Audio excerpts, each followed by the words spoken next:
বলেছেন, যারা নেইমার জুনিয়রকে ভালোবাসে না তারা ফুটবলই বোঝে না। ফ্রান্সের বিশ্বকাপ জয়ী কিলিয়ান এমবাপ্পে বলেছেন, নেইমার শুধু ফুটবলের রাজা নয়, মহারাজাও বটে।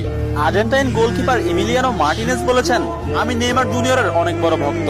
আর্জেন্টাইন বিশ্বকাপ জয়ী তারকা ডিয়েগো ম্যারাডোনা বলেছেন, আগামী 10 বছরে 10 জন মেসি আসবে, কিন্তু আগামী 10,000 বছরেও একজন নেইমার আসবে না।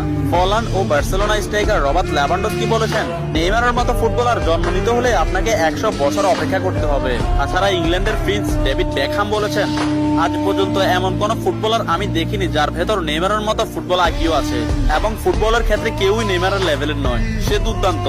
এবং আর্জেন্টাইন বিশ্বকাপ জয়ী তারকা অ্যানহেল ডি মারিয়া বলেছেন, নেইমারের সাথে যে কোনো প্লেয়ারের তুলনা করা অপরাধ। ফ্রান্সের বিশ্বকাপ জয়ী তারকা কারিম বেনজেমা বলেছেন, যারা নেইমারকে নিয়ে সমালোচনা করেন তারা ফুটবল বোঝেন না। ম্যানচেস্টার সিটির কোচ পেপ গার্দিওলা বলেছেন, আমার ক্যারিয়ারে নেইমার মানেই সবকিছু। আমি মাঝে মধ্যে নেইমারের খেলা দেখে আমার দলের উপর সেটা